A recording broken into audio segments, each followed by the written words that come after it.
Dia itu siapa? Tawa. Dia cuma beruntung menikah dengan anakku jadi hidupnya enak. Ayah mertuanya selalu berkata dengan nada mengejek di depan banyak orang. Yulia Sari adalah menantu yang telah mengurus segalanya di perusahaan distribusi hasil tani milik keluarga mertuanya selama 28 tahun. Adik iparnya, Ranti, ikut menimpali sambil terkekeh. Mbak Yulia kerja apa sih? Cuma bantu-bantu Mas Bimo saja kan sudah cukup. Orang-orang di sekitar mereka pun tertawa. Ibu mertuanya bahkan berkata terang-terangan di depan para kerabat, Yulia itu banyak rezekinya. Coba kalau bukan karena keluarga kita, dia jadi apa? Suatu hari, Yulia menemukan perselingkuhan suaminya. Saat Yulia yang terguncang menceritakannya kepada ibu mertua, jawaban yang didapatnya lebih mengejutkan lagi. Yulia, itu karena kamu yang kurang bisa melayani suami, makanya dia cari yang lain. Sudah, diam saja. Pengabdian selama 28 tahun hanya dibalas dengan kata-kata itu. Yulia pun membuat keputusan. Dia tidak akan diam lagi. Di hari surat cerai ditandatangani, Yulia memutus semua akses ke daftar pemasok yang selama ini dia kelola. Pak, bisnis ayah tidak mungkin bisa pulih. Yang bisa dilakukan hanya likuidasi untuk meminimalkan kerugian. Ayah mertua yang biasa mengejeknya kini berlutut.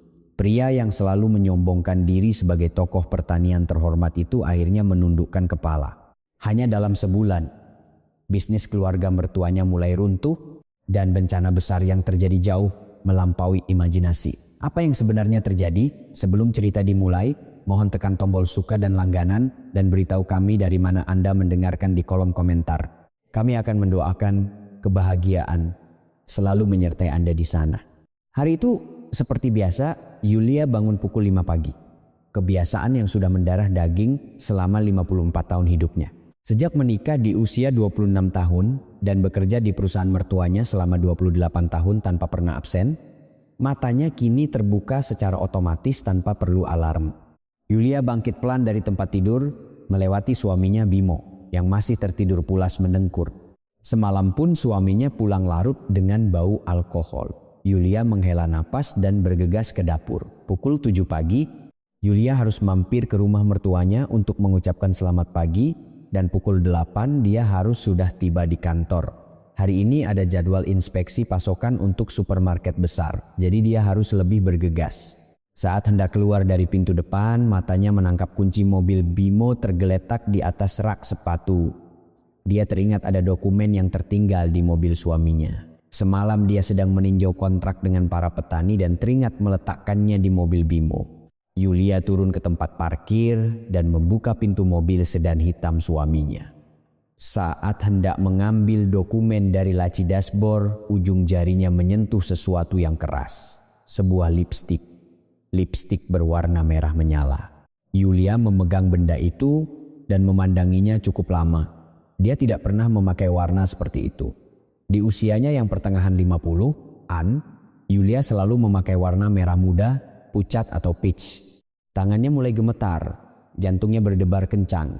Pikirannya kosong, namun di sisi lain anehnya dia merasa tenang. Yulia meletakkan kembali lipstik itu ke tempatnya dan perlahan menutup pintu mobil. Dia tidak ingat bagaimana hari itu berlalu. Tangannya bergerak seperti mesin melakukan inspeksi dan mulutnya otomatis berbicara dengan klien di telepon. Tetapi di kepalanya lipstik merah itu terus berputar. Pukul 11 malam, Bimo pulang dengan bau alkohol lagi. Yulia, yang pura-pura menonton TV di sofa ruang tengah, menunggu suaminya tertidur. Lewat tengah malam, suara dengkuran Bimo mulai terdengar. Yulia mengendap-endap masuk ke kamar tidur dan mengambil ponsel suaminya yang tergeletak di meja samping tempat tidur. Jarinya gemetar. Selama 28 tahun pernikahan, belum pernah sekalipun dia diam-diam memeriksa ponsel suaminya. Kata sandinya adalah tanggal lahir Bimo. Terbuka dengan sangat mudah. Dia membuka aplikasi pesan. Di paling atas ada kontak dengan emoji hati. Jari Yulia menekannya. Semakin dia menggulir ke bawah, semakin pucat wajahnya. Mas, kangen. Aku juga kangen sayang. Sayang, akhir minggu ini kita ketemuan ya. Iya, istriku bilang mau ke rumah orang tuanya, jadi aman. Setetes air mata jatuh dari mata Yulia, tapi dia segera menyekanya dengan punggung tangan dan mulai mengambil tangkapan layar ponsel itu. 1, 2, 3 lembar. Tangannya gemetar tapi gerakannya presisi. Melihat tanggal pesannya, hubungan itu sudah berjalan lebih dari setahun. Yulia menggigit bibirnya kuat-kuat. 1 tahun. Selama dia sibuk bekerja dari pagi hingga malam untuk perusahaan, suaminya bersenang-senang dengan wanita muda. Keesokan paginya, Yulia menemui ibu mertuanya. Sang ibu mertua yang berusia 75 tahun sedang menonton sinetron pagi di ruang keluarga. "Bu, ada yang mau Yulia bicarakan." Yulia duduk di depan ibu mertuanya dan dengan hati-hati mulai berbicara.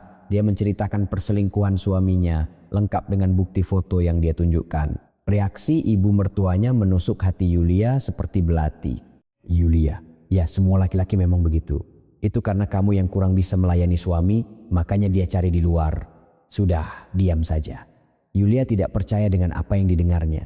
Selama 28 tahun, dia mengurus semua pekerjaan perusahaan mertuanya dari subuh hingga larut malam, menyiapkan makanan untuk puluhan kerabat setiap lebaran, bahkan merawat mertuanya saat sakit. Semua pengorbanan itu seakan runtuh oleh satu kalimat ini. "Apa salah Yulia, Bu?" Suara Yulia bergetar. Emosi yang selama ini dia pendam meluap. "Makanya kamu harus lebih baik lagi. Istri yang membuat suami selingkuh itu tanggung jawab istri. Jangan bikin malu keluarga, diam saja."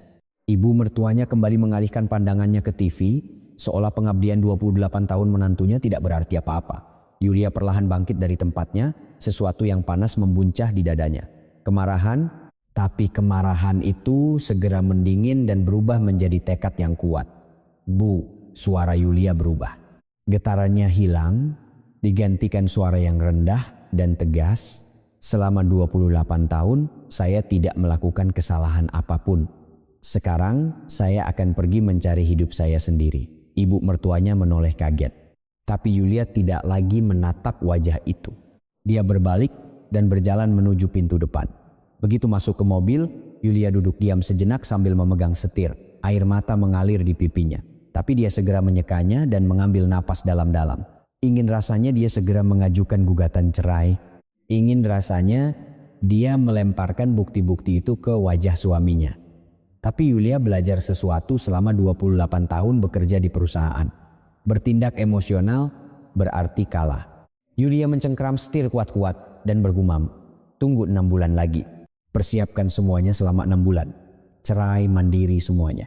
Sejak hari itu, persiapan rahasia Yulia dimulai. Di luar, dia tetap menjadi menantu yang berbakti dan manajer yang pendiam, tapi di dalam dia perlahan menyusun rencana pelariannya. Kepada keluarga mertua yang selama 28 tahun menganggapnya tak terlihat, Yulia diam-diam menyiapkan salam perpisahannya demi hari di mana mereka akan menyadari betapa besar perannya selama ini. Sejak hari penemuan perselingkuhan itu, Yulia menjadi orang yang sama sekali berbeda. Dari luar, dia tampak sama. Masih bangun pukul 5 pagi, menyapa mertuanya dan bekerja dengan tekun di perusahaan. Tapi di dalam, segalanya telah berubah total. Sebulan setelah penemuan itu, Yulia menggunakan waktu makan siangnya untuk mengunjungi sebuah kantor hukum. Lokasinya 30 menit berkendara dari kantor. Dia sengaja memilih tempat yang jauh, berjaga-jaga jika bertemu dengan orang yang dikenal. "Saya ingin mengajukan gugatan cerai, pembagian harta, dan tunjangan," Yulia berkata dengan tenang. Pengacara itu terbelalak melihat berkas-berkas yang dibawa Yulia. Bukti tangkapan layar perselingkuhan suami, struktur kepemilikan saham perusahaan mertua, slip gajinya, catatan kerja selama 28 tahun, semuanya tersusun rapi. Ibu Yulia dengan data sebanyak ini sudah lebih dari cukup. Ibu bisa mendapatkan sekitar 2 miliar rupiah dari pembagian aset dan 1 miliar rupiah sebagai pesangon. Yulia mengangguk. 3 miliar rupiah. Harga dari 28 tahun pengabdiannya adalah 3 miliar. Terasa pahit, tapi dengan uang itu dia bisa memulai hidup baru. Dalam perjalanan kembali, Yulia memandang keluar jendela mobil. Tangannya gemetar. Dia takut. Memulai hidup baru di usia 54 tahun, meninggalkan dunia yang telah dia tinggali sejak usia 26 tahun, rasanya menakutkan. Tapi Yulia mengepalkan tangannya. Jika dia terus diam dan bertahan hingga usia 60 atau 70, saat itu dia benar-benar tidak akan bisa melakukan apa-apa lagi. Memasuki bulan kedua, Yulia menghubungi Dewi Anggreni, seorang rekan bisnis lamanya. Dewi pernah bekerja selama 15 tahun sebagai buyer hasil tani di sebuah supermarket besar sebelum pensiun 3 tahun lalu. Hubungan mereka terjalin saat bertransaksi, di mana keduanya saling mengakui kehebatan masing-masing. "Bu Yulia, ada apa?" Tumben sekali menelepon. Yulia mengajak Dewi bertemu di sebuah kafe yang tenang. Duduk berhadapan di sudut dekat jendela, Yulia dengan suara pelan menceritakan rencananya. "Mbak Dewi, saya akan bercerai dan saya berencana memulai bisnis baru." Mata Dewi membesar, tapi tak lama kemudian dia mengangguk. "Jujur saja, saya selalu penasaran. Dengan kemampuan Bu Yulia, kenapa hanya bekerja di perusahaan mertua?" Yulia tersenyum pahit. "Kenapa? Karena saya menantu, karena saya istri. Saya diajarkan bahwa keluarga lebih penting dari mimpi saya sendiri, tapi sekarang berbeda. Saya mau membuat bisnis distribusi langsung dari petani. Kalau jaringan distribusi Mbak Dewi digabungkan dengan jaringan petani yang saya miliki, saya rasa ini bisa berhasil." Dewi berpikir sejenak, lalu mengulurkan tangannya. "Mari kita lakukan bersama, Bu Yulia. Saya juga ingin memulai sesuatu yang baru." Keduanya berjabat tangan. Jantung Yulia berdebar. Bukan karena takut, tapi karena harapan. Bulan ketiga, bulan keempat. Siang hari Yulia bekerja di perusahaan mertua, malamnya dia mempersiapkan masa depannya. Dia merapikan satu persatu data pekerjaan yang tersimpan di laptop pribadinya. Kontrak petani, standar kualitas, daftar kontak klien, semua yang telah Yulia bangun sendiri selama 28 tahun. Perusahaan mertuanya tidak memiliki sistem yang terorganisir. Semuanya hanya ada di dalam kepala dan laptop Yulia. Kapan ulang tahun para petani? Buyer supermarket mana yang menyukai kualitas seperti apa? Apa saja yang harus diperhatikan saat memasok untuk catering sekolah? Semua pengetahuan itu hanya dimiliki oleh Yulia. Ayah mertuanya yang gemar menyebut dirinya tokoh pertanian terhormat dan bertingkah seperti orang penting di daerah itu, pada kenyataannya tidak tahu apa-apa. Yang benar-benar bernegosiasi dengan petani, memeriksa kualitas, dan mengatur jadwal pengiriman adalah Yulia. Suaminya hanya menyandang gelar direktur, tapi tidak tahu bagaimana perusahaan itu berjalan. Memasuki bulan kelima, suatu malam Bimo bertanya pada Yulia yang baru pulang kerja, "Sayang, kenapa akhir-akhir ini pulang larut terus?" Yulia menjawab tanpa mengubah ekspresi, "Pekerjaan sedang banyak. Volume pengiriman bulan depan meningkat. Jadi banyak yang harus disiapkan." Suaminya percaya begitu saja. Selama 28 tahun, istrinya tidak pernah berbohong. Yulia tersenyum getir dalam hati. Betapa bodohnya suaminya, berselingkuh tapi tidak pernah mencurigai istrinya. Dan akhirnya, 6 bulan pun berlalu. Yulia berdiri di koridor pengadilan agama. Di tangannya ada surat cerai. Tangannya gemetar saat menandatanganinya. 28 tahun pernikahan berakhir dengan selembar kertas ini. Langkah Yulia saat meninggalkan pengadilan terasa anehnya ringan, perasaan lega lebih besar daripada kesedihan. Rasanya seperti untuk pertama kalinya dalam 54 tahun hidupnya, dia membuat pilihan untuk dirinya sendiri. Yulia masuk ke mobilnya yang terparkir di pengadilan. Dia mengeluarkan laptop dari kursi penumpang dan meletakkannya di pangkuan.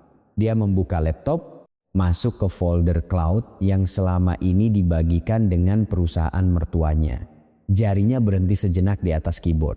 Begitu tautan tautan ini diputus, perusahaan mertuanya tidak akan bisa melakukan apa-apa. Daftar kontak petani, standar kualitas, jadwal pengiriman, semuanya akan lenyap. Dia ragu sejenak. Bagaimanapun, mereka adalah orang-orang yang telah bersamanya selama 28 tahun, tapi Yulia mengatupkan giginya. Mereka tidak pernah menganggapnya sebagai keluarga, hanya sebagai pekerja gratis yang bisa dimanfaatkan. Yulia mulai mematikan satu persatu tautan berbagi. Folder kontrak petani dinonaktifkan, folder manajemen kualitas dinonaktifkan, folder jaringan kontak klien dinonaktifkan. Setelah mematikan tautan terakhir, Yulia menatap layar laptopnya dan bergumam pelan. Sekarang dimulai. Pada saat yang sama, di ruang rapat perusahaan mertuanya, sang ayah mertua sedang makan bersama dengan para mitra bisnisnya. Ayah mertua, yang berusia 78 tahun itu mengangkat gelasnya dan tertawa terbahak-bahak. Tanpa menantu saya pun bisnis kami tidak akan goyah. Jaringan yang saya bangun selama 40 tahun ini sangat kuat. Para mitra bisnis mengangguk setuju. Tak seorang pun dari mereka tahu bahwa perusahaan itu sudah mulai runtuh. Yulia menutup laptopnya dan menyalakan mobil. Gedung pengadilan yang terpantul di kaca spion semakin mengecil. Yulia hanya menatap ke depan. Kemampuan yang dia bangun selama 28 tahun adalah miliknya. Sekarang saatnya untuk memulai kembali dengan namanya sendiri. Kabar perceraian itu jatuh seperti bom di keluarga mertuanya. Apa? Cerai? Teriak ayah mertuanya. Dia sudah gila, jerit ibu mertuanya. Tapi semuanya sudah selesai secara hukum. Yulia mengirimkan surat cerai kepada suaminya melalui pos dan mengganti nomor teleponnya. 2 minggu setelah perceraian, pada suatu Senin pagi, Bimo berangkat kerja seperti biasa. Dia duduk di kursi direkturnya, minum kopi dan menyalakan komputer. Dia harus memeriksa jadwal pengiriman untuk supermarket besar hari ini, tapi ada yang aneh. Icon folder bersama yang biasanya ada di desktop telah hilang. Bimo mengerutkan kening dan mengklik folder itu. Sebuah pesan muncul di layar, akses ditolak. Bimo mengerjapkan matanya, merasa ada yang salah. Dia mencoba mengkliknya lagi, tapi hasilnya sama. Folder kontrak petani, folder manajemen kualitas, folder jaringan kontak klien, semuanya tidak bisa dibuka. Apa-apaan ini? Bimo buru-buru mengambil ponselnya dan menelepon Yulia. Nada sambung berbunyi, 1, 2, 3 kali. Lalu suara operator terdengar. Nomor yang Anda tuju sedang tidak aktif. Wajah Bimo memucat. Baru saat itulah dia sadar nomor Yulia telah diganti.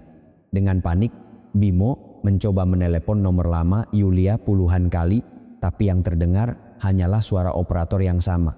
Pak Direktur, ada apa? Pak Agus, manajer logistik, mengetuk pintu ruangan Bimo. Dengan keringat dingin, Bimo bertanya, Pak Agus, di mana jadwal pengiriman? Jadwal pengiriman itu kan dikelola oleh Bu Yulia. Bukankah ada di folder bersama? Foldernya tidak bisa dibuka.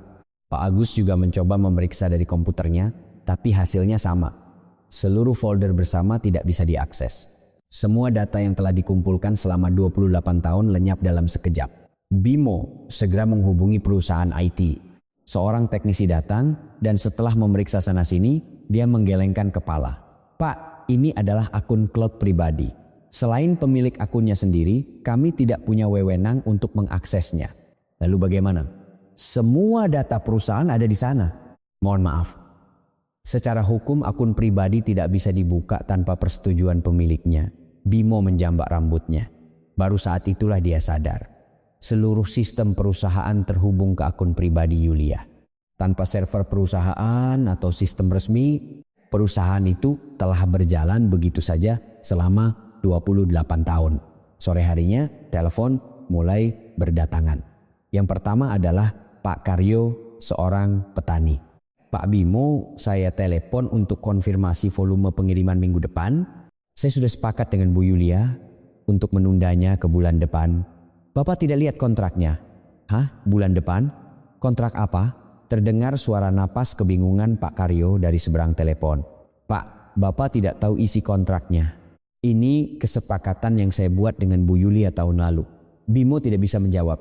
Dia tidak tahu kontrak apa yang dibuat dengan para petani, berapa harga belinya, atau bagaimana syarat pembayarannya. Pak Karyo menghela napas dan menutup telepon. Telepon kedua datang dari penanggung jawab catering sekolah. Pak Bimo, sebelum pengiriman minggu depan, Bapak harus mengirimkan salinan asli sertifikat kualitas. Kapan kami bisa menerimanya? Sertifikat kualitas? Di mana ya itu? Loh, mana kami tahu? Itu kan dokumen perusahaan Bapak.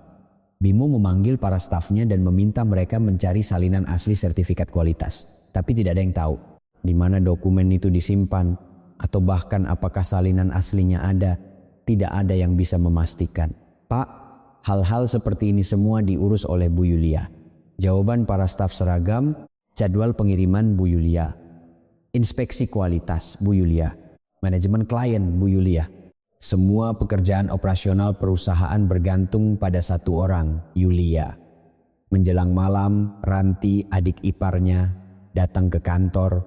Dia menyandang jabatan direktur pemasaran, tapi kenyataannya dia hanya sibuk menjamu klien. Dia sama sekali tidak tahu tentang pekerjaan operasional. Mas, ini sebenarnya ada apa? Klien terus menelepon, tapi aku tidak tahu harus bilang apa. Bimo menundukkan kepalanya. Ranti, semua datanya terkunci. Sepertinya Yulia membawa semuanya. Wajah Ranti memerah karena marah. Apa? Perempuan itu benar-benar. Mas, cepat hubungi dia dan minta datanya kembali. Atau aku yang akan datang menemuinya. Nomornya sudah ganti. Tidak bisa dihubungi. Ranti mengatupkan giginya. Selama 28 tahun, dia selalu meremehkan dan menyusahkan kakak iparnya. Dia selalu berpikir bahwa urusan rumah tangga adalah kewajiban menantu dan pekerjaan kantor pun wajar dibantu karena sudah menjadi bagian dari keluarga. Dia tidak percaya bahwa setelah kakak iparnya pergi, perusahaan menjadi lumpuh. Pada saat yang sama, Yulia sedang mempersiapkan pendirian perusahaan barunya bersama Dewi di sebuah kantor kecil.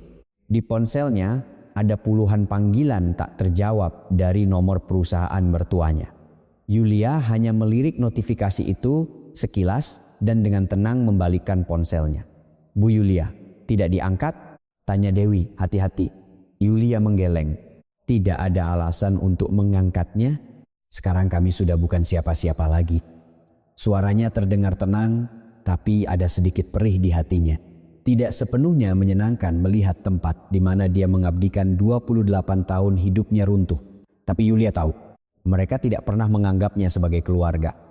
Mereka baru mencarinya setelah masalah terjadi, dan yang mereka cari bukanlah dirinya, melainkan kemampuannya. Yulia memandang keluar jendela, senja mulai turun. Dia tahu betul betapa keberadaannya selama 28 tahun dianggap biasa saja. Sekarang barulah mereka menyadarinya. Mbak Dewi, kita atur jadwal pertemuan dengan para petani. Sepertinya mulai minggu depan kita akan sibuk. Yulia membuka laptopnya. Tidak ada waktu untuk melihat ke belakang. Dia harus terus maju. Dengan namanya sendiri, dengan kekuatannya sendiri. Sebulan setelah perceraian, perusahaan mertua dari luar tampak masih berjalan normal. Truk-truk meninggalkan gudang setiap pagi dan karyawan datang dan pergi. Namun di dalam perusahaan itu sudah mulai membusuk. Masalah utamanya adalah kualitas. Saat Yulia masih di sana, semua hasil tani melewati inspeksi ketat sebelum dikirim. Setiap helai sawi putih, setiap buah wortel harus melewati mata Yulia sebelum bisa dimuat ke truk. Ada standar khusus yang telah Yulia bangun selama lebih dari 20 tahun. Daun yang sedikit layu, bekas gigitan serangga, ukuran yang tidak sesuai standar, semuanya disingkirkan. Tapi setelah Yulia pergi, standar itu lenyap. Pagi itu, sebuah truk pengiriman ke supermarket besar berangkat membawa 500 peti sawi putih. Inspeksinya hanya sekilas mata. Tidak ada lagi yang membuka setiap peti untuk memeriksa kondisinya seperti yang dilakukan Yulia. Pukul 3 sore, ponsel Bimo berdering. Telepon dari buyer supermarket besar. Pak Bimo, Anda sedang melihat barang yang baru dikirim? Suara buyer itu terdengar dingin. Bimo yang tidak tahu apa-apa menjawab dengan bingung. Apakah ada masalah? Masalah dari 500 peti, 150 peti barangnya jelek, daunnya layu, ada yang bekas dimakan serangga. Bagaimana kami bisa menjual ini? Wajah Bimo memucat. 150 peti berarti 30% dari total pengiriman adalah barang afkir. Bagaimana bisa? Kami sudah memeriksanya sebelum dikirim. Periksa apanya?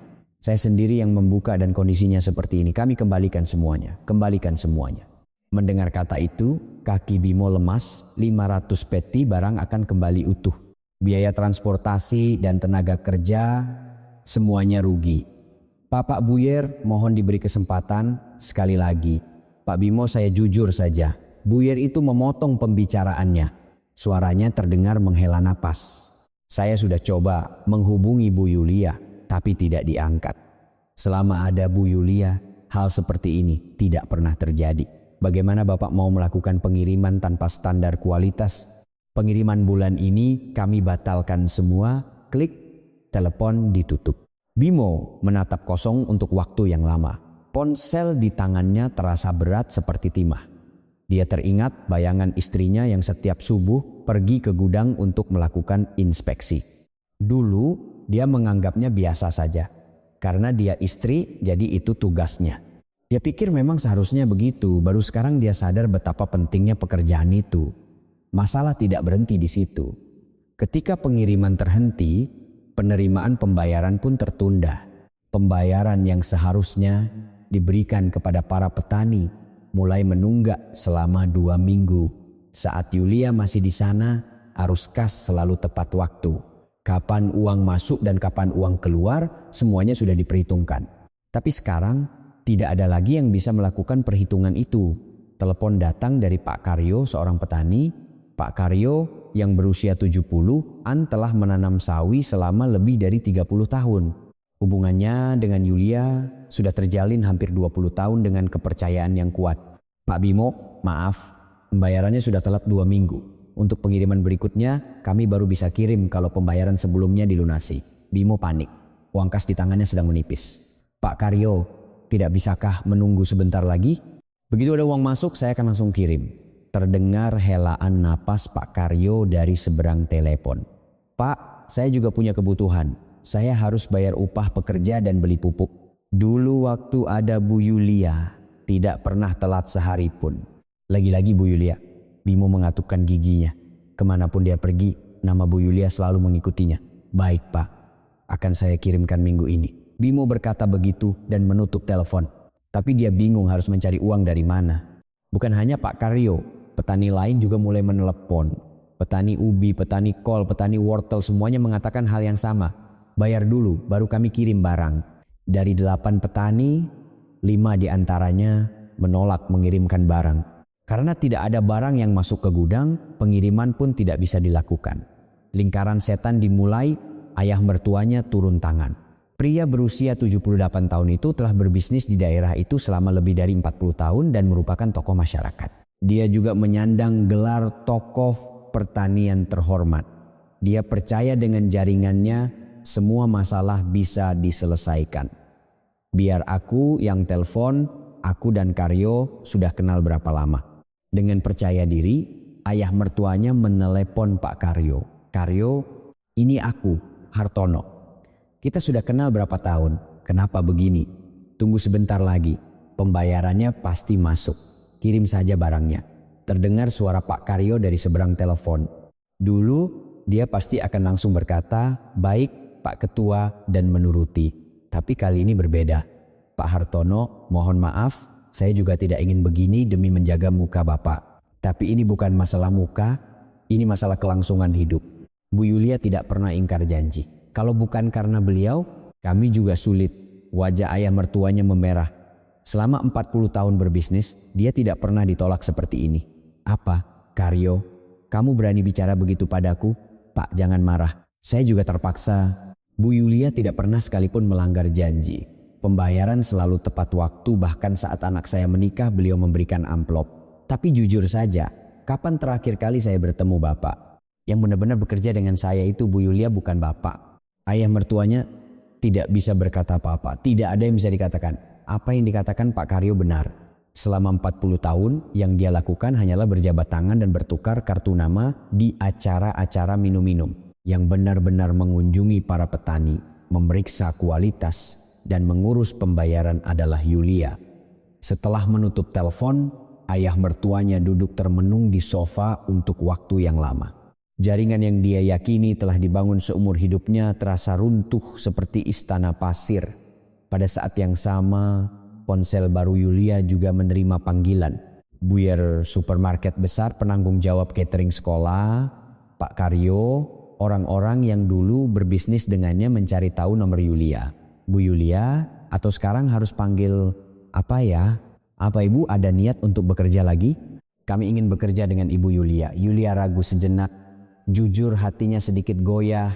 Mereka adalah orang-orang yang telah membangun hubungan dengannya selama lebih dari 20 tahun. Tapi Yulia menggeleng. Terima kasih, tapi saya sekarang sudah tidak ada hubungan dengan perusahaan itu. Saya tidak bisa membantu. Setelah menutup telepon, Yulia memandang keluar jendela. Matahari terbenam, dia bisa melihat perusahaan mertuanya runtuh. Itu adalah hal yang sudah dia duga, tapi melihatnya terjadi di depan mata menimbulkan perasaan yang campur aduk. Bu Yulia, tidak apa-apa? Tanya Dewi hati-hati. Yulia tersenyum pahit. Tidak apa-apa. Hanya saja 28 tahun terasa sia-sia. Mereka tidak pernah tahu sampai akhir. Apa yang telah saya lakukan, seberapa besar saya menopang perusahaan itu. Sudut mata Yulia basah. Tapi dia segera menyeka air matanya dan membuka laptop. Tetap saja, saya tidak akan kembali. Sekarang saya harus menempuh jalan saya sendiri. Dewi menepuk pundak Yulia. Sebuah penghiburan tanpa kata. Yulia tahu, cepat atau lambat, keluarga mertuanya akan datang mencarinya. Tapi belum sekarang. Mereka harus mencapai titik terendah. Dengan begitu, mereka akan menyadari dengan pahit betapa besar perannya selama ini. Yulia membuka proposal bisnis barunya. Tertulis nama Pangan Lestari Nusantara. Masih sebuah mimpi kecil, tapi Yulia bertekad untuk mewujudkan mimpi ini. Bukan lagi sebagai menantu siapapun atau istri siapapun, melainkan dengan namanya sendiri, Yulia Sari. 2 bulan setelah perceraian, kondisi perusahaan mertua sudah tidak bisa disembunyikan lagi. Satu persatu klien pergi dan para petani menolak mengirim barang sebelum dibayar lunas. Di gudang, hasil tani yang tidak terjual mulai membusuk. Masalah sebenarnya ada di tempat lain. Gudang pendingin yang digunakan perusahaan mertua adalah gudang sewaan.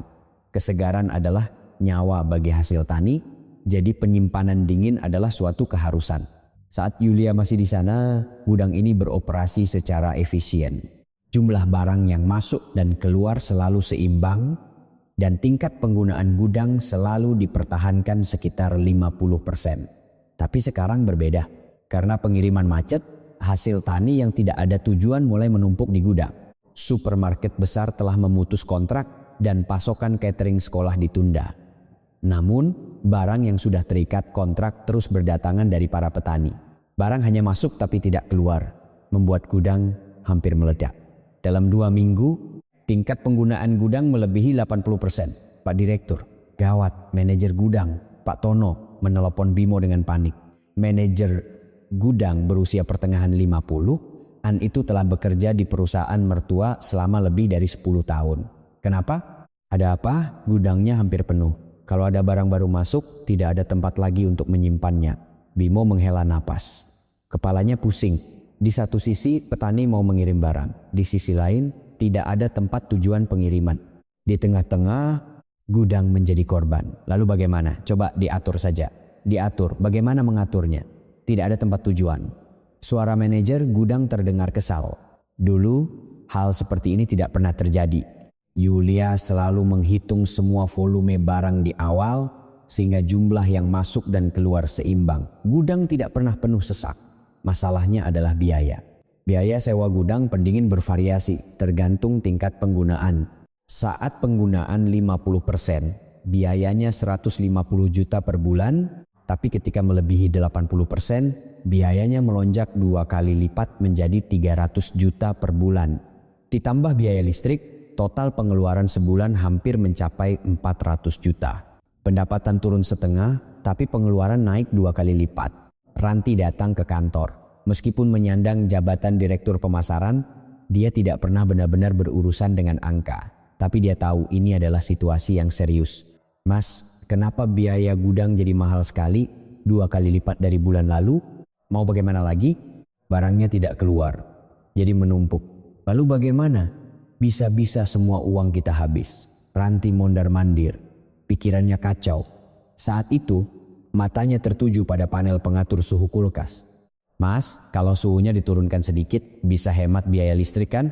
Bimo mengerutkan kening. Benar juga, coba kita turunkan sedikit. Atas perintah Ranti, suhu kulkas diturunkan 2 derajat. Tujuannya adalah untuk menghemat biaya listrik sedikit pun, tapi itu adalah kesalahan fatal. Setiap jenis hasil tani memiliki suhu penyimpanan optimal yang berbeda. Sawi putih antara 0 hingga 2 derajat Celcius, wortel antara 1 hingga 3 derajat, dan kol antara 2 hingga 4 derajat. Yulia hafal semua suhu ini di luar kepala. Setiap pagi dia mampir ke gudang untuk memeriksa suhu dan kondisi hasil tani secara langsung. Tapi Ranti tidak tahu hal-hal seperti itu. Dia hanya berpikir, ini kan kulkas, jadi semakin dingin semakin baik kan. Hasilnya sangat menyedihkan. 3 hari kemudian, telepon panik datang dari manajer gudang. Pak Direktur, gawat, suhu di kulkas nomor 3 terlalu rendah, sawinya beku semua. Apa? Beku? Iya, 500 peti sepertinya harus dibuang semua. Pikiran Bimo kosong, 500 peti bernilai sekitar 200 juta. Semuanya menjadi sampah dalam sekejap. Bagaimana bisa? Kenapa kulkasnya begitu? Manajer gudang menghela napas. Pak, suhunya terlalu rendah. Sawi akan beku jika suhu turun di bawah 0. Dulu Bu Yulia selalu memeriksa setiap pagi, jadi tidak pernah ada kejadian seperti ini. Lagi-lagi Bu Yulia, Bimo mengatupkan giginya. Meskipun tidak suka mendengarnya, dia tidak bisa membantah. Situasi gudang semakin memburuk. Karena kekurangan ruang, Ranti memaksa penumpukan barang secara berlebihan. Seharusnya ada ruang di antara peti agar udara dingin bisa bersirkulasi. Tapi ruang itu pun dihilangkan dan barang ditumpuk rapat-rapat. Hasilnya sudah bisa ditebak. Udara dingin tidak mencapai bagian dalam sehingga hasil tani di tengah mulai membusuk. Bagian luarnya tampak baik-baik saja, tapi bagian dalamnya lembek dan berbau. Saat ditemukan, 300 peti sudah tidak bisa digunakan lagi. Apa-apaan ini? Teriak Ranti di gudang. Bau busuk menusuk hidung. Ranti menutup hidungnya dan mundur. Bu Direktur, kan sudah saya bilang, jangan ditumpuk seperti ini. Manajer gudang berkata hati-hati. Mata Ranti membelalak. Apa? Kapan aku bilang begitu? Minggu lalu. Tapi ibu bilang tidak ada ruang, jadi suruh tumpuk saja. Ranti kehilangan kata-kata. Dia ingat, jelas-jelas manajer gudang sudah bilang tidak boleh. Saat itu Ranti berteriak, kamu tahu apa? Lakukan saja apa yang kusuruh. Inilah hasilnya. Dalam sebulan, jumlah barang yang dibuang mencapai 800 peti. Jika diuangkan, nilainya sekitar 320 juta. Ditambah biaya sewa gudang 300 juta dan biaya listrik 80 juta, dalam sebulan 700 juta lenyap begitu saja. Pada saat itu, Tono, manajer dari perusahaan penyewa gudang, diam-diam mengamati situasi dari kantornya. Pria berusia 45 tahun itu telah mengelola gudang ini selama lebih dari 10 tahun. Dia telah membangun hubungan kepercayaan dengan Yulia selama bekerja sama. Tono merasa campur aduk melihat kekacauan di perusahaan mertua Yulia. Dia melihat dengan jelas bagaimana kondisi gudang setelah Yulia pergi. Kegagalan manajemen suhu, penumpukan berlebihan, pembuangan barang, semuanya adalah bencana yang sudah bisa diprediksi. Setelah ragu-ragu cukup lama, Tono mengeluarkan ponselnya. Dia tahu nomor baru Yulia yang didapatkannya dengan susah payah. Bu Yulia, ini Tono. Suara Yulia di seberang telepon terdengar tenang. Pak Tono, lama tidak bertemu. Ada apa? Bu, kondisi gudang mertua ibu sangat parah. Tono menjelaskan semua yang terjadi selama sebulan terakhir. Kegagalan manajemen suhu, 500 peti sawi dibuang, kerugian tambahan 300 peti karena penumpukan berlebihan, dan saat ini tingkat penggunaan gudang sudah melebihi 90%. Kalau begini terus, tidak akan bertahan sebulan. Kerugiannya sudah lebih dari 700 juta. Yulia terdiam sejenak. Dia sudah menduganya, tapi tidak menyangka akan runtuh secepat ini. Dia baru menyadari betapa rapuhnya struktur yang selama ini dia topang sendirian selama 28 tahun. Pak Tono, terima kasih sudah memberitahu. Tapi saya bukan lagi orang dari perusahaan itu. Saya tahu, Bu. Saya hanya merasa ibu harus tahu. Ada nada penyesalan dalam suara Tono. Yulia mengerti perasaan. Tono tidak berpihak pada mertuanya, melainkan padanya. Terima kasih Pak Tono, tolong kabari saya terus. Setelah menutup telepon, Yulia memandang keluar jendela. Matahari terbenam. Hatinya campur aduk. Haruskah dia merasa puas atau sedih? Keduanya. Bu Yulia, telepon dari siapa? Tanya Dewi. Yulia menggeleng dan tersenyum pahit. Gudang mertua saya berantakan. Rugi 700 juta dalam sebulan. Wah, separah itu? Mata Dewi membesar. Yulia mengangguk. Saya memeriksa gudang setiap pagi, cek suhu, kondisi tumpukan, volume barang, kelihatannya sepele. Tapi kalau tidak dilakukan, ya jadi begini. Suara Yulia sedikit bergetar. Dia teringat dirinya yang setiap subuh pergi ke gudang selama 28 tahun. Dingin dan melelahkan. Tapi itu adalah pekerjaan yang dianggap biasa. Itulah yang menopang perusahaan. Bu Yulia, tidak apa-apa. Dewi memegang tangan Yulia. Yulia menahan air matanya dan mengangguk. Tidak apa-apa, hanya saja terasa sia-sia. Selama 28 tahun, apa yang saya lakukan? Mereka tidak pernah tahu sampai akhir. Baru setelah saya pergi, mereka menyadarinya. Yulia mengambil napas dalam-dalam.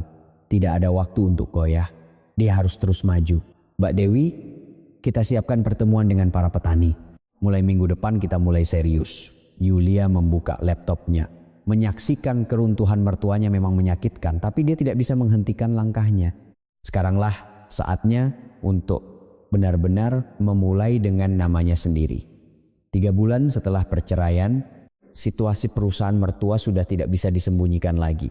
Sebagian besar klien telah pergi dan para petani menolak mengirim barang sebelum dibayar lunas. Di gudang, hasil tani yang tidak terjual membusuk. Malam itu, diadakan rapat keluarga darurat di rumah utama mertua. Di sofa ruang tengah, ayah dan ibu mertua duduk berdampingan. Di seberang mereka, Bimo dan Ranti duduk berhadapan. Di atas meja, buku besar perusahaan terbuka. Angka-angkanya penuh dengan warna merah, semuanya minus. "Apa Pak ini?" kata ayah mertua dengan suara rendah. Wajah pria berusia 78 tahun itu dipenuhi kerutan dalam. Dia tidak percaya bisnis yang dibangunnya selama 40 tahun bisa runtuh dalam 3 bulan. "Ayah, tagihan akhir bulan ini 2 miliar. Tapi uang kas kita cuma ada 500 juta. Ranti menunjuk buku besar. Suaranya bergetar. 2 miliar kenapa bisa sebanyak itu? Utang ke petani 800 juta, sewa gudang 300 juta, gaji karyawan 400 juta, sewa truk dan bensin 200 juta, biaya lain-lain 300 juta. Totalnya 2 miliar. Wajah ayah mertua menegang.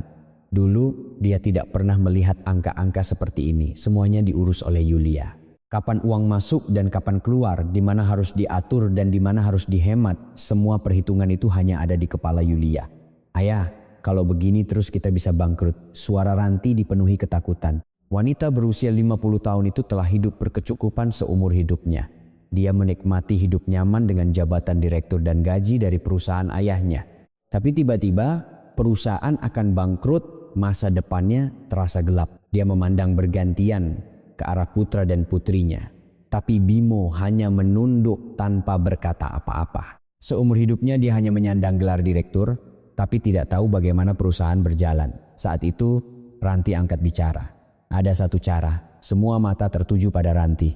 Setelah ragu sejenak, Ranti berkata dengan suara pelan, "Barang yang menumpuk di gudang itu, yang barang retur dan yang kesegarannya sudah menurun. Campurkan saja dengan barang bagus dan kirim ke catering sekolah." Ruangan menjadi hening. Ibu mertua membelalakkan matanya. "Ranti, apa maksudmu?" "Bu, tidak ada cara lain.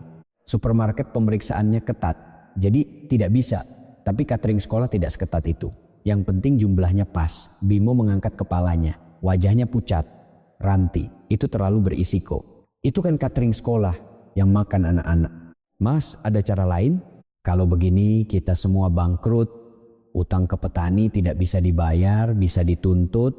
Gaji karyawan tidak bisa dibayar, bisa dilaporkan ke Disnaker. Kalau sudah begitu benar-benar tamat." Suara Ranti menajam. Bimo terdiam. Tidak ada yang bisa dibantah. Ayah mertua perlahan angkat bicara. "Itu tidak boleh, itu tindakan kriminal." "Ayah, lihat kenyataannya. Dari mana kita dapat 2 miliar sampai akhir bulan? Bank sudah menagih semua pinjaman, mau pinjam ke kenalan juga malu kan?" Ranti menatap lurus ke arah ayahnya. Ayah mertua mengatupkan bibirnya. Gengsi yang dibangunnya selama 40 tahun sebagai tokoh masyarakat menahannya. "Cuma sekali ini saja, lewati bulan ini saja. Setelah itu, kita bisa kembali normal." Mendengar perkataan Ranti, ayah mertua tidak menjawab. Dia memalingkan wajahnya keluar jendela. Keheningan itu adalah jawabannya. Artinya dia tidak menentang. Ranti bangkit dari tempatnya. Keputusan telah dibuat. Keesokan paginya, Ranti menuju gudang. Dia memanggil manajer logistik Agus. Pria berusia awal 30-an itu telah bekerja di perusahaan mertua selama 5 tahun.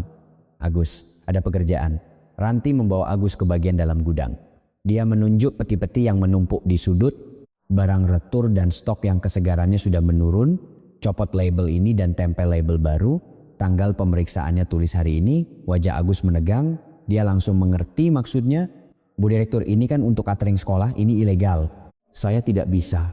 Suara Agus bergetar. Mata Ranti menyipit. Apa katamu? Bu, ini benar-benar tidak boleh. Ini untuk sekolah yang makan anak-anak. Kalau sampai terjadi sesuatu, diam dan kerjakan.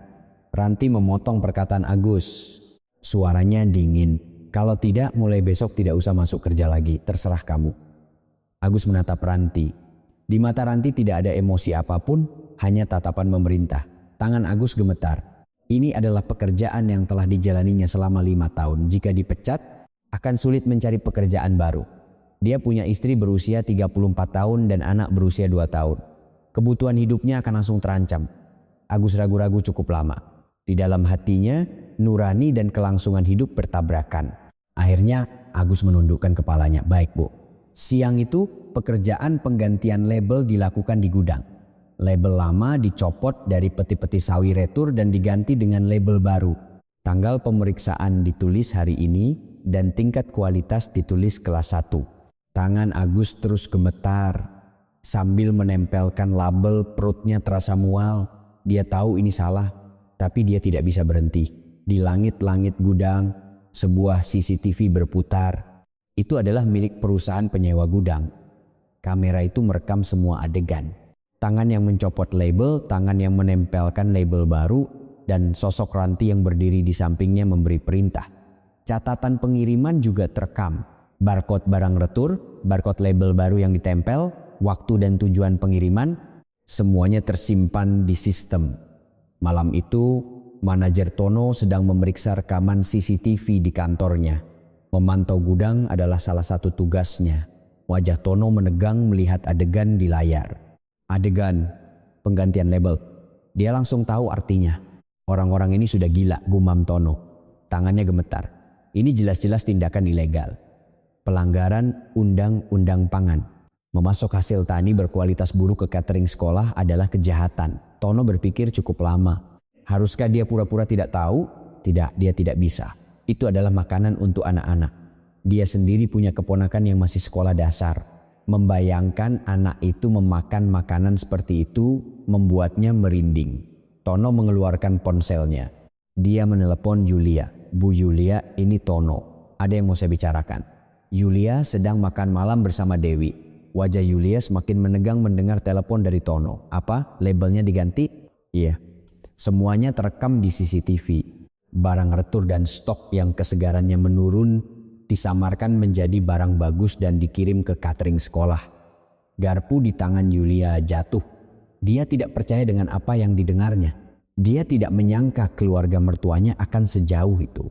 Bu, saya juga ingin pura-pura tidak tahu, tapi saya tidak bisa. Ini kan yang makan anak-anak. Suara Tono bergetar. Yulia terdiam cukup lama, pikirannya kacau.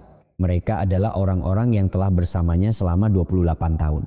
Meskipun benci dan dendam, tapi bagaimanapun mereka pernah menjadi keluarga. Tapi mereka tega memberikan makanan busuk kepada anak-anak. Dada Yulia terasa sesak. Pak Tono, tolong simpan video dan catatan pengirimannya. Nanti saya hubungi. Setelah menutup telepon, Yulia berdiri lama sambil memegang meja. Kakinya lemas. Bu Yulia, ada apa? Wajah ibu pucat. Dewi bertanya dengan cemas. Yulia terduduk lemas di kursi. Keluarga mertua saya mau mengirim hasil tani busuk ke catering sekolah. Labelnya diganti. Apa? Mata Dewi membesar. Yulia menundukkan kepalanya. Saya tidak menyangka mereka akan jatuh serendah ini. Meskipun sedang terdesak uang, tega sekali pada anak-anak. Suara Yulia bergetar. Matanya memerah. Emosi yang tidak jelas. Antara marah dan sedih meluap. Selama 28 tahun, dia bekerja untuk keluarga mertuanya. Dari subuh hingga malam, tanpa hari libur lebaran atau cuti. Dia benar-benar tidak menyangka perusahaan itu akan menjadi seperti ini. Tidak. Dia tahu perusahaan itu akan bangkrut jika dia pergi. Tapi dia tidak pernah membayangkan mereka akan melakukan kejahatan. Bu Yulia, apa yang akan ibu lakukan? Tanya Dewi hati-hati. Yulia berpikir cukup lama. Dia bisa saja langsung melapor sekarang.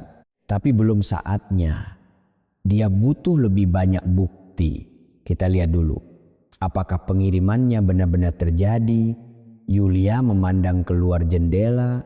Bintang-bintang berkelip di langit malam. Hatinya terasa berat. Dia berharap tidak ada anak-anak yang menjadi korban.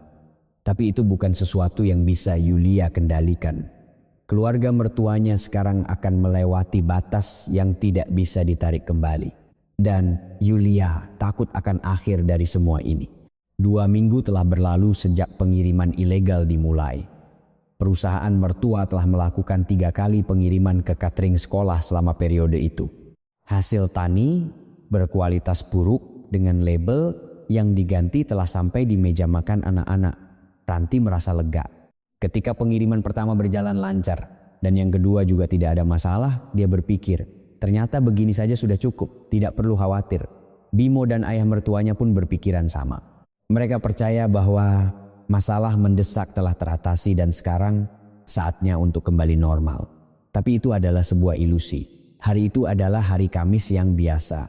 Di sebuah sekolah dasar di Jawa Barat, waktu makan siang dimulai, anak-anak berbaris di kantin untuk mengambil makanan. Menu hari itu adalah sup sawi dan salad kol. Anak-anak mengambil sendok tanpa tahu apa-apa. Pukul 2 siang, anak pertama jatuh sambil memegangi perutnya. "Bu guru, perutku sakit."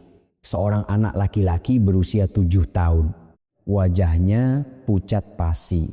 Saat wali kelasnya datang, anak itu sudah muntah. Kemudian secara beruntun, anak-anak lain mulai berjatuhan. "Bu, aku juga, perutku juga sakit, aduh." Suara rintihan terdengar dari berbagai sudut kantin. Anak-anak terduduk di lantai, muntah, dan menangis. Para guru panik. Mereka tidak mengerti apa yang sedang terjadi. Dalam 30 menit, 12 anak dilarikan ke rumah sakit. Suara sirene ambulans memenuhi lapangan sekolah. Orang tua dihubungi dan dalam sekejap, area depan sekolah menjadi kacau balau. "Anak saya kenapa? Diberi makan apa sampai begini?" Jeritan dan tangisan orang tua bercampur aduk. Seorang ibu menangis sambil mengikuti ambulans, seorang ayah mengepalkan tinjunya di depan gerbang sekolah. Ruang gawat darurat rumah sakit seperti medan perang. 12 anak diberi infus dan menjalani pemeriksaan. Sebagian besar gejalanya ringan, tapi 3 anak dalam kondisi serius, dehidrasi parah dan demam tinggi. Mendengar kemungkinan harus dipindahkan ke ruang perawatan intensif. Para orang tua menangis histeris. "Tolong selamatkan anak saya, tolong," seorang ibu berlutut di depan dokter. Melihat itu, orang tua lain pun menangis. Anak-anak berusia 7 dan 8 tahun terbaring di tempat tidur rumah sakit, mengerang kesakitan. Anak-anak yang tidak bersalah. Pukul 4 sore, pihak berwenang kesehatan mengambil sampel makanan. Dan pukul 6 sore, berita kilat muncul di televisi. Siang tadi, 12 siswa sebuah sekolah dasar di Jawa Barat dilarikan ke rumah sakit dengan gejala keracunan makanan setelah makan siang. 3 di antaranya saat ini dalam kondisi kritis dan menjalani perawatan intensif. Suara penyiar berita terdengar tenang, tapi gambar yang ditampilkan sangat mengejutkan. Anak-anak yang diangkut dengan ambulans, orang tua yang menangis, dan kerumunan wartawan di depan sekolah.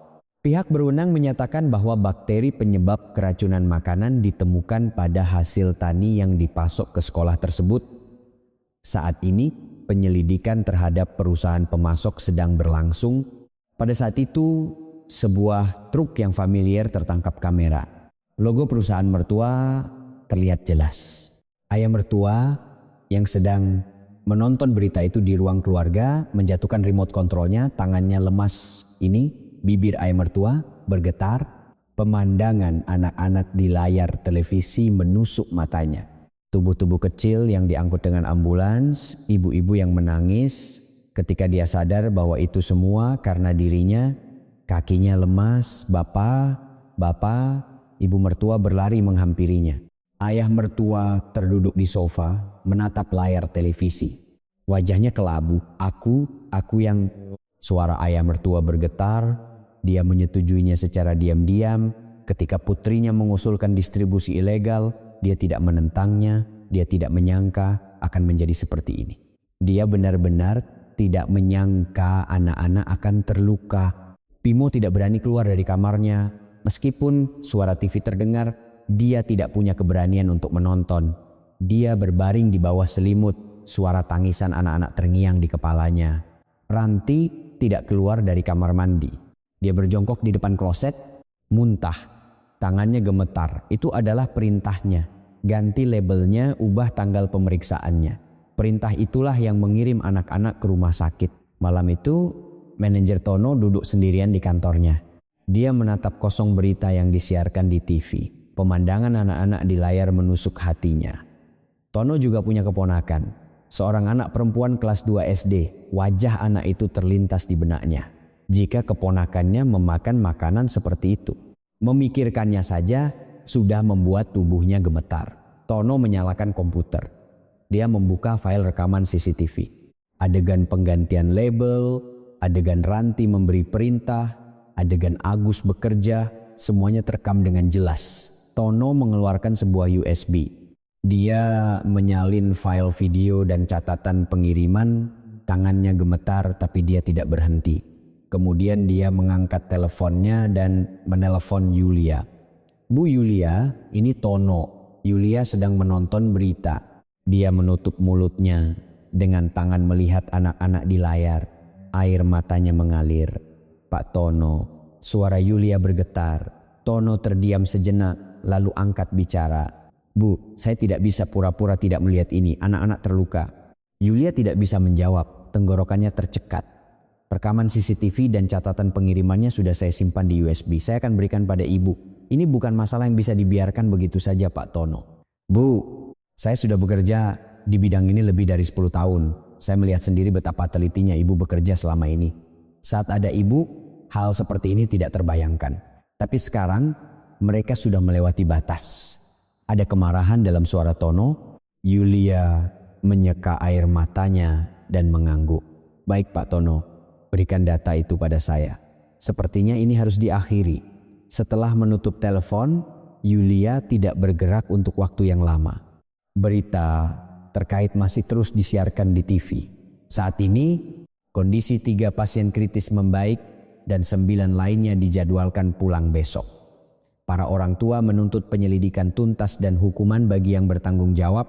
Wajah anak-anak terlintas di benak Yulia. Tanpa sadar dia berpikir, haruskah aku menghentikannya lebih awal? Haruskah aku langsung melapor saat tahu ada indikasi distribusi ilegal? Hatinya terasa hancur. Rasa bersalah menghantuinya. Tapi Yulia menggeleng. Ini bukan salahnya. Ini adalah pilihan keluarga mertuanya. Dia sudah meninggalkan perusahaan itu dan tidak punya kewajiban atau wewenang untuk mencegah kejahatan mereka. Tetap saja terasa sakit, fakta bahwa anak-anak terluka, fakta bahwa orang tua mereka menangis, fakta bahwa perusahaan tempat dia mengabdikan 28 tahun hidupnya berakhir seperti ini, terasa begitu sia-sia dan menyedihkan. Bu Yulia, tidak apa-apa. Dewi mendekat dengan hati-hati. Ada bekas air mata di pipi Yulia. Tidak apa-apa, hanya saja memikirkan anak-anak. Yulia mengambil napas dalam-dalam. Tidak ada waktu untuk goyah. Ini benar-benar harus diakhiri. Mbak Dewi, besok saya akan bertemu Pak Tono. Saya harus mengambil bukti-buktinya. Bukti? Iya. Semua perbuatan keluarga mertua saya terekam di CCTV. Saya akan mengakhirinya dengan itu. Ada tekad di mata Yulia. Tidak ada alasan lagi untuk ragu. Keluarga mertuanya telah melewati batas yang tidak bisa ditarik kembali. Dan mereka harus menanggung akibatnya. Keesokan paginya, Yulia bertemu Tono. Di sudut sebuah kafe yang tenang, Tono menyerahkan sebuah USB. Semuanya ada di sini. Video CCTV, catatan pengiriman, catatan tanggal, semuanya. Yulia menerima USB itu. Benda kecil itu terasa berat di tangannya. Nasib keluarga mertuanya ada di dalamnya. Pak Tono, terima kasih. Saya harap Anda tidak mendapat masalah karena ini. Tidak apa-apa, Bu. Saya juga punya nurani. Anak-anak terluka, saya tidak bisa pura-pura tidak tahu. Mata Tono memerah, Yulia menunduk hormat. Terima kasih banyak. Saya tidak akan melupakan kebaikan ini. Sambil meninggalkan kafe, Yulia menengadah ke langit, langit yang cerah. Tapi hatinya terasa berat. Ini benar-benar akhir. Hubungan 28 tahun berakhir seperti ini. Setelah insiden keracunan makanan meledak, segalanya bergerak cepat. Media terus memberitakan kasus ini dan para orang tua berdemonstrasi di depan sekolah. Ribuan postingan yang mengutuk perusahaan mertua Yulia membanjiri media sosial. Mereka memberi anak-anak kita makanan busuk, hukum yang bertanggung jawab. Perusahaan seperti ini harus dicabut izin usahanya. Setiap komentar penuh dengan kemarahan. Nama perusahaan mertua Yulia menjadi terkenal di seluruh negeri. Reputasi yang dibangun selama 40 tahun hancur dalam semalam. Badan Pengawas Obat dan Makanan, BPOM, dan polisi memulai penyelidikan gabungan. Para penyelidik menyerbu gudang. Mereka membuka lemari pendingin, memeriksa stok dan menyita dokumen. Para karyawan dipanggil satu persatu untuk diinterogasi. Agus adalah yang pertama angkat bicara. "Saya hanya menjalankan perintah Bu Direktur." Suara Agus bergetar. Di hadapan penyelidik dia menceritakan semuanya, perintah penggantian label, pemalsuan tanggal inspeksi, ancaman. Bu Direktur bilang diam dan kerjakan. Kalau tidak, besok tidak usah masuk kerja lagi. Agus menunduk sambil menangis. Dia tahu dirinya juga terlibat, tapi saat itu dia tidak punya pilihan. Dia harus menafkahi keluarganya. Ranti ditangkap polisi. Saat borgol dipasangkan, wajah Ranti memucat. Wanita berusia 50 tahun yang hidup berkecukupan, seumur hidupnya kini digiring ke mobil polisi. Para tetangga berbisik, anak Pak Hartono ditangkap. Katanya memasukkan barang busuk ke catering sekolah. Ya ampun, tega sekali. Di ruang interogasi, Ranti bertahan. Awalnya dia mengaku tidak tahu, dia hanya memberi perintah. Tapi ketika rekaman CCTV diputar, dia tidak bisa lagi mengelak. Di layar, adegan Ranti memberi perintah kepada Agus terlihat jelas. Suaranya pun terekam. "Agus, copot label sawi ini dan tempel label baru. Tanggal pemeriksaannya tulis hari ini." Ranti menggigit bibirnya. Tidak ada ruang untuk pembelaan. "Atas perintah siapa Anda melakukan ini?" tanya penyelidik. Ranti ragu sejenak, lalu angkat bicara. Ayah saya menyetujuinya secara diam-diam. Ketika saya usulkan, beliau tidak menentang." Ranti mencoba melimpahkan tanggung jawab kepada ayahnya. Penyelidik mengangguk dan mencatatnya. Keesokan harinya, ayah mertuanya juga dipanggil ke kantor polisi. Pemandangan pria tua berusia 78 tahun menaiki tangga kantor polisi disiarkan di berita. Para wartawan berlari menghampirinya dengan mikrofon. "Pak Hartono, apakah Anda memerintahkan distribusi ilegal?" Satu kata untuk para korban siswa. "Apakah Anda mengakui tanggung jawab Anda?" Ayah mertuanya tidak bisa berkata apa-apa. Dia menunduk dan masuk ke dalam kantor polisi. Momen di mana gengsi yang dibangunnya selama 40 tahun sebagai tokoh masyarakat hancur total. Di ruang interogasi, ayah mertuanya diberitahu tentang kesaksian putrinya. "Putri Anda bersaksi bahwa Anda menyetujuinya secara diam-diam. Benarkah?" Tangan ayah mertuanya gemetar, bibirnya bergerak-gerak. "Saya tidak tahu. Saya benar-benar tidak tahu. Putri saya akan melakukan hal seperti itu." Ayah mertuanya terus mengelak, tapi tatapan penyelidik dingin. Terlihat jelas bahwa dia tidak percaya. Hasil penyelidikan diumumkan. BPOM secara resmi mengkonfirmasi distribusi ilegal oleh perusahaan mertua Yulia. Rekaman CCTV dan catatan pengiriman menjadi bukti yang menentukan. Malam itu, berita dipenuhi dengan kabar ini. Perusahaan distribusi hasil tani yang menyebabkan insiden keracunan makanan di sekolah dasar di Jawa Barat terbukti dengan sengaja mencampur hasil tani berkualitas buruk untuk dipasok. Polisi berencana mengajukan surat perintah penangkapan terhadap para petinggi perusahaan tersebut. Papan nama perusahaan mertua Yulia disorot besar-besaran di layar. Di bawahnya tertulis teks, "Pelanggaran UU Pangan, kelalaian yang menyebabkan sedera." Ayah mertuanya menonton berita itu di ruang keluarga rumahnya. Di sampingnya ibu mertuanya duduk. Keduanya tidak berkata sepatah kata pun. "Bagaimana ini bisa terjadi?" gumam ayah mertuanya. Tangannya gemetar sehingga tidak bisa memegang remote. Di layar, perusahaannya digambarkan sebagai kelompok kriminal. Telepon berdering. Ayah mertuanya mengangkatnya. Itu dari klien. "Pak Hartono, kami tidak bisa melanjutkan kerja sama mulai bulan ini." "Mohon maaf." Belum sempat ditutup, telepon lain berdering. "Pak, kami juga membatalkan kontrak." Ini kebijakan dari pusat. 3-4 telepon berdatangan berturut-turut.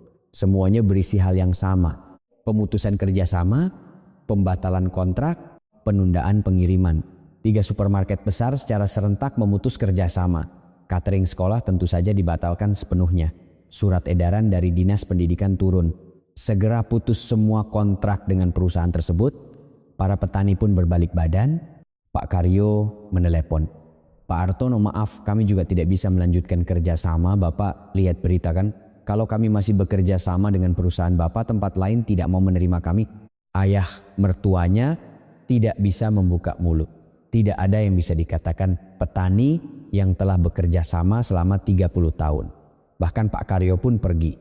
8 petani berturut-turut membatalkan kontrak. Tidak ada tempat untuk memasok barang, tidak ada tempat untuk menerima barang. Perusahaan itu benar-benar terisolasi dan namanya masuk dalam daftar hitam industri. Asosiasi Pengusaha Distribusi mengeluarkan surat edaran. Dilarang bertransaksi dengan perusahaan Hartono. Surat edaran itu disebar ke seluruh perusahaan distribusi, petani dan perusahaan catering di seluruh negeri. Perusahaan mertua Yulia kini tidak bisa lagi bertransaksi dimanapun.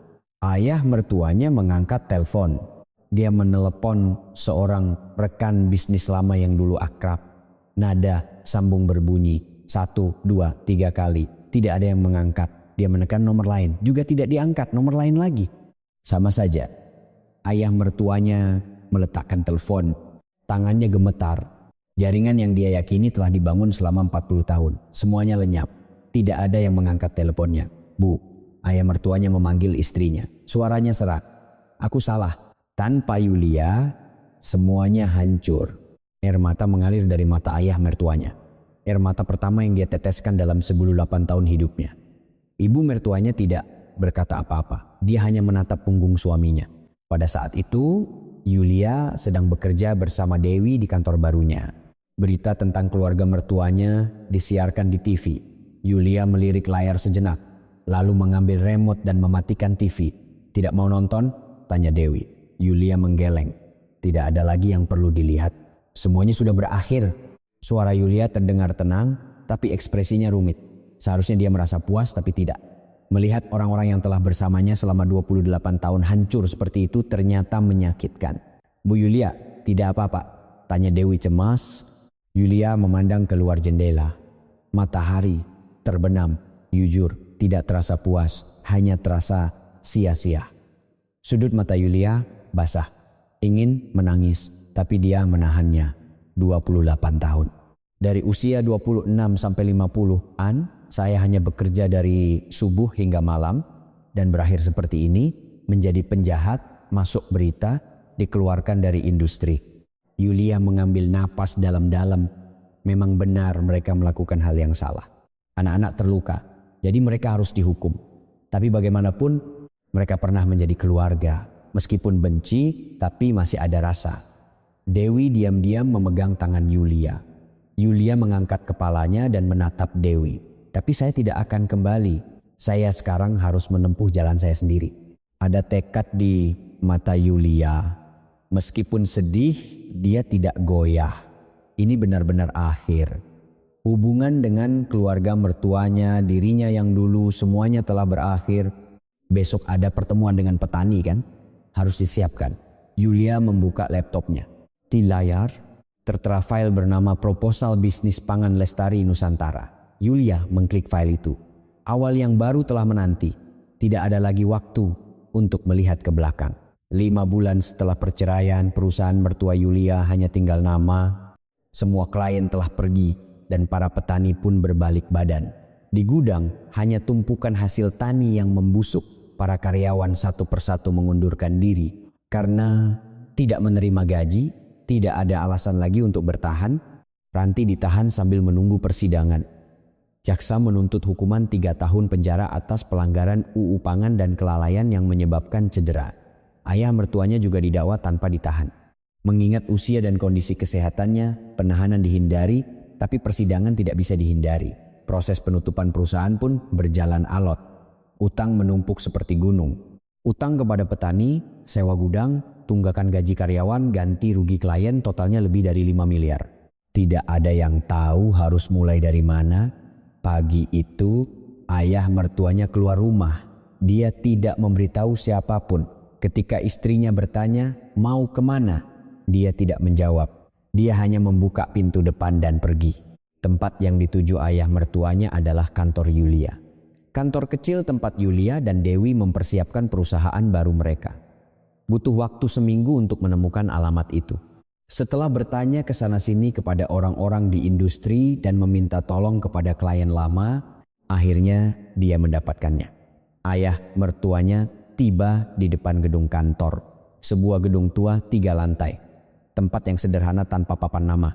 Ayah mertuanya menengadah ke gedung itu dan berdiri lama. Kakinya terasa berat untuk melangkah. Orang yang dulu adalah menantunya. Orang yang dari subuh hingga malam mengurus perusahaan. Dia teringat bagaimana perlakuannya terhadap orang itu. Dia tidak pernah mengakui jasanya. Menganggapnya biasa aja. Pekerjaan dilakukan oleh menantu, pujian diterima olehnya. Dan ketika putranya berselingkuh, ketika menantunya mengadu kepada ibu mertua, apa yang dia katakan? Jangan bikin malu keluarga, diam saja. Kata-kata itu terngiang kembali. Kaki ayah mertuanya gemetar, dia malu. Dia tidak menyangka di usianya yang setua ini akan merasakan malu. 30 menit berlalu. Ayah mertuanya masih berdiri di depan gedung. Orang yang lalu lalang menatapnya aneh, tapi dia tidak peduli. Akhirnya ayah mertuanya melangkahkan kakinya yang berat. Dia menaiki tangga ke kantor di lantai 2. Dia mengangkat tangannya untuk mengetuk pintu, lalu berhenti. Jantungnya terasa mau meledak. Setelah ragu-ragu cukup lama, ayah mertuanya mengetuk pintu. Tok, tok, pintu terbuka. Dewi yang keluar. Cari siapa ya? Mata Dewi membesar. Dia mengenali ayah mertua Yulia. Dia pernah melihatnya beberapa kali di acara klien dulu. Yulia ada, suara ayah mertuanya serak. Dewi ragu sejenak, lalu masuk ke dalam. Tak lama kemudian Yulia keluar. Yulia berhenti saat melihat ayah mertuanya berdiri di depan pintu. Tatapan mereka bertemu. Wajah Yulia tidak menunjukkan ekspresi apapun. Tidak terkejut, tidak marah. Dia hanya menatap ayah mertuanya dengan tenang. Masuk Pak. Yulia menyingkir. Ayah mertuanya perlahan masuk ke dalam kantor. Kantor yang kecil. Hanya ada 2 meja dan beberapa kursi. Di dinding tertempel proposal bisnis dan daftar petani. Yulia menawarkan kursi, tapi ayah mertuanya tidak duduk. Dia berdiri di depan Yulia dan menatapnya lama tanpa berkata-kata. Lalu tiba-tiba dia berlutut. "Bapak!" teriak Yulia kaget. Ayah mertuanya berlutut di lantai dengan kepala tertunduk. Terlihat rambut putih pria tua berusia 78 tahun. "Yulia, Bapak salah." Suara ayah mertuanya bergetar. Air mata mengalir di pipinya. Setelah 28 tahun Bapak baru sadar bagaimana perusahaan berjalan, siapa yang menopangnya. Semua itu kamu yang lakukan, tapi Bapak tidak tahu. Bapak menganggapnya biasa saja. Bapak tidak pernah mengakui jasamu. Yulia tidak berkata apa-apa. Dia tidak pernah membayangkan ayah mertuanya akan berlutut. Orang yang seumur hidupnya sombong dan banyak omong. Orang yang selalu membanggakan diri sebagai tokoh masyarakat dan tokoh pertanian terhormat. Orang itu kini berlutut di depan menantunya. Waktu Bimo selingkuh, kamu ingat Bapak bilang apa? Jangan bikin malu keluarga, sabar saja. Bapak baru sadar betapa jahatnya kata-kata itu. Ayah mertuanya mengangkat kepalanya. Matanya merah. Yulia, tolong bantu Bapak sekali ini saja. Perusahaan sudah jadi begini. Bapak tidak tahu harus bagaimana. Utang menumpuk, harus sidang, harus ganti rugi ke korban. Bapak tidak bisa sendirian. Yulia menatap ayah mertuanya, hatinya campur aduk, ada rasa kasihan, melihat pria tua berusia 78 tahun berlutut dan menangis di lantai membuatnya iba. Bagaimanapun, dia pernah menjadi keluarga. Tapi di saat yang sama, kemarahan juga meluap. Orang yang selama 28 tahun menganggapnya tak terlihat. Orang yang menyuruhnya sabar ketika suaminya selingkuh. Orang itu sekarang datang meminta tolong. Rasanya tidak masuk akal. Dan wajah anak-anak yang menjadi korban terlintas di benaknya.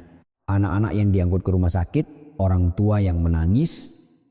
Yang memberi makanan busuk kepada anak-anak itu adalah keluarga mertuanya. Ayah mertuanya yang menyetujuinya secara diam-diam. Yulia mengambil napas dalam-dalam. Dia memantapkan hatinya. Bapak, bangun. Suara Yulia terdengar tenang tapi tegas.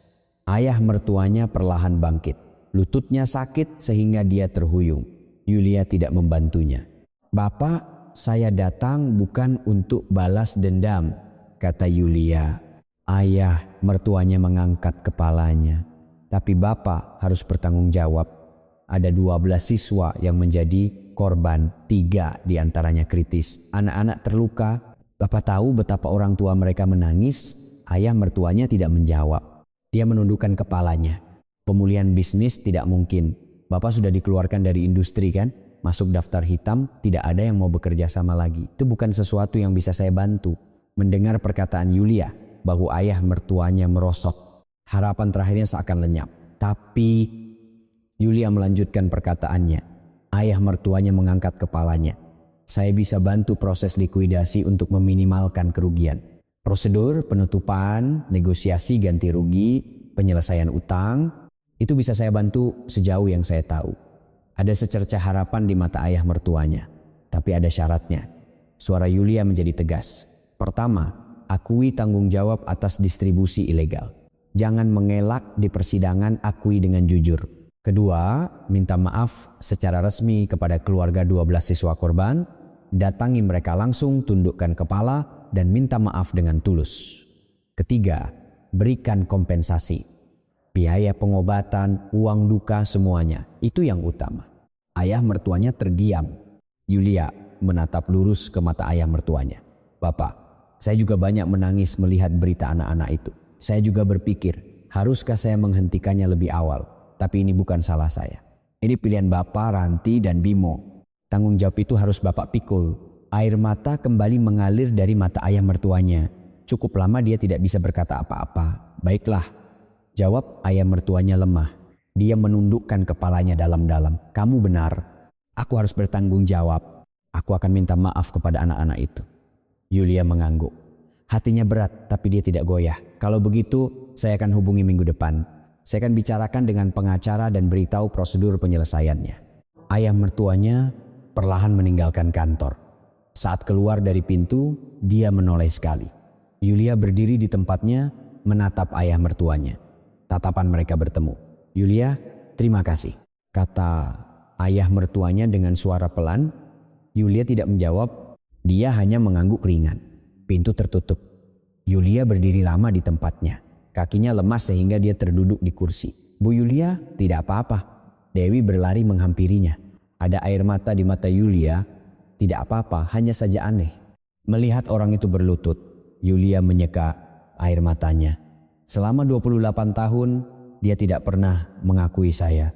Tidak pernah dengar kata terima kasih atau sudah bekerja keras. Tapi sekarang dia datang, berlutut, menangis dan bilang salah. Rasanya aneh, tidak puas, tidak juga sedih. Yulia mengambil napas dalam-dalam. Tapi ini harus diakhiri, selesaikan dengan bersih dan benar-benar mulai yang baru. Dewi memegang tangan Yulia. Yulia tersenyum pahit. Mbak Dewi, kita fokus saja pada bisnis kita. Itulah balas dendam terbaik. Yulia bangkit dari tempatnya. Dia mengambil proposal bisnis yang tergeletak di atas meja. Meskipun air matanya sudah diseka, tangannya masih sedikit gemetar. Tapi Yulia tahu, ini benar-benar akhir. Beban 28 tahun terlepas dari pundaknya. Menyakitkan, tapi di saat yang sama terasa ringan.